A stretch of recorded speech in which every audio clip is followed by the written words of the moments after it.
Okay, well, here's the concept. The concept is grazing cattle, right? I do graze pigs, but that's different. They don't just walk over it and eat some and keep going.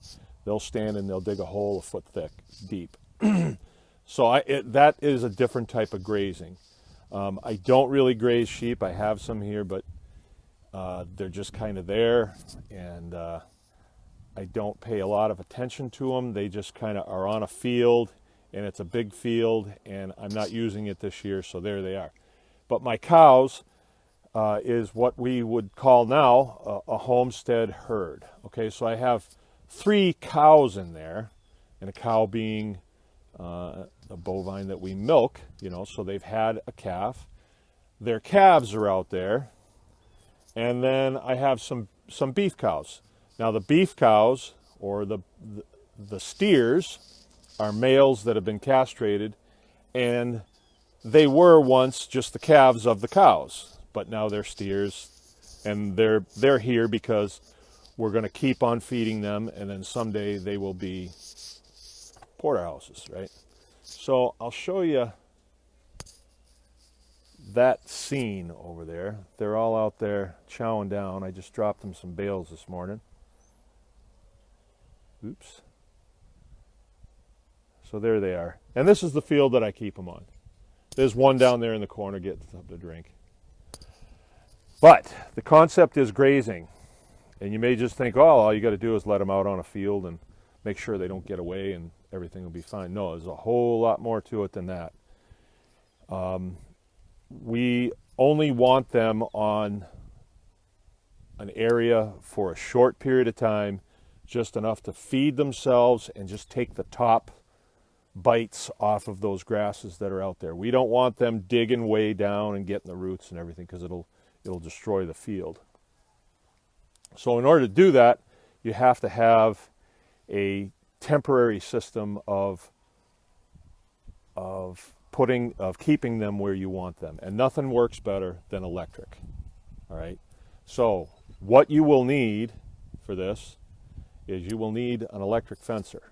Now I have one, and it's in the barn, and then I run the electric wire out here, and that wire from that fencer goes all over this farm. And then I can connect up to it very easily with one of these. This is an insulated handle, so I can grab a hold of this, but this is poly or plastic, and I won't get shocked. And then the wire that is electrified, which I'll show you that in a minute, is all around the tops of these fences, and I can just connect onto it. All right? I'm going to go through this whole thing, so don't worry. This is going to be a several-part series. The part I want to communicate to you today, though, is not so much the mechanics of how this works, but training.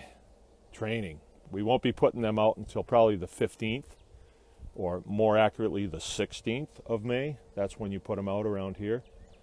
And that's a joke, but I asked somebody one time, when do you put them out? They said the 16th of May.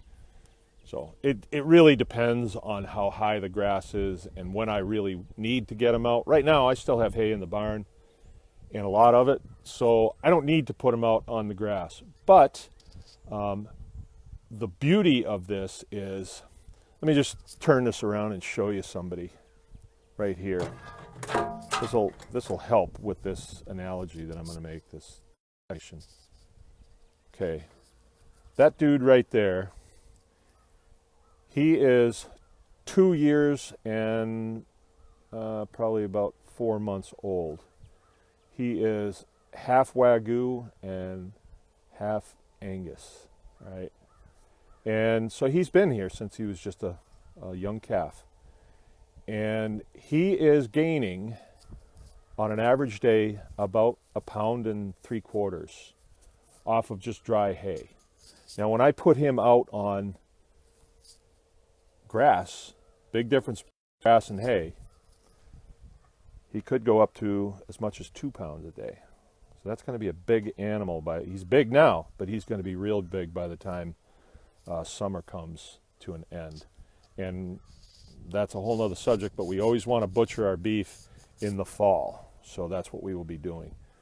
By fall time, he'll be really big, and that's what we want. We want him finished on grass. We don't want him finished on hay or silage or anything else like that. We want him finished on green grass, because then all that goodness of that grass is going to be in his fat, and that's what we want.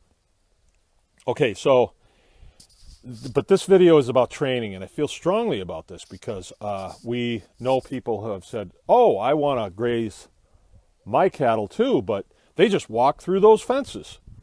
All right. Here's the fence. This is what the fence looks like. All right. It's plastic. They call it poly fence. Okay. And it's got filaments in it. And those filaments are what conducts the electricity. Okay. And then it comes on this reel. Nice reel, handy dandy reel. And so I can hang this on one fence, and I can take this all the way across to the other side and hook it onto the hot wire, and then I've got a makeshift electric fence. I'm going to show you these pieces here, and then we'll cut it off, and I'll bring it back once I have it set up so you can see this. But what this is for, you know, you might say, well, why are you setting up an electric fence in this area? It's totally fenced off. Why would you do that? Well, the reason I need to do that is because I have young cows in here, or calves, and they've not had any exposure to electric fence at all. So what would happen to them if I let them out on green grass? It's sort of like Homer Simpson in the Land of Chocolate. I mean, they'll be jumping and bucking and farting and everything. They will be so excited to be out on grass. It's like in a cow's life, really, what is there? There's hay and then grass and then a little grain in between and some water. There's not a whole lot in their life. They're not interested in dancing with the stars like we are around here and stuff like that. So when they do encounter that grass, this little poly wire, they're not going to stop and say, what is that? They're going to run right through it. They'll get a shock, but then the 5 behind them, it won't be there, so they'll go through it. And then they're out on a real field where they can really eat. I need to keep them, these guys, you will see when I set this up for real out there, I'm going to keep them in the woods alongside of the field that I'm going to cut. There's a lot of grass in there, but I don't want them on the field that I'm going to cut for a lot of reasons, and I'll go through that at that time. But today, I'm going to set a fence up that's just going to cut right through this field, and they're all going to get a chance to see what that's like. So when we do put them out on the real field, they're gonna say, ooh, that's an electric fence. I remember what happened last time. This grass is good, but I know I'll get shocked if I go near that. All right, so this is training is what this is. That's bottom line. All I'm doing, I'm going to set this fence up and let them all go over and say, gee, what is that? And put their nose against it and get popped. The older ones won't. They remember it. They remember it. We had, okay, I'm down a low battery here. We had plenty of rain last week, so the ground is nice and moist. Will conduct really well. I'm even going to set this up down on the lower part of this field where it's really wet. Might sound cruel, but it isn't. This is necessary. If we have cows that don't respect electric fences, what we could wind up with is a black steer standing in the road some night and somebody come down the road and hit him. So it's really important that they understand how this works before they go out into the real world. Okay? So I'm going to get some of this set up. I'm going to get my battery charged, and when I come back to you, I'll show it to you. Maybe we'll see a calf go out there and test it. Okay. Anyone can farm.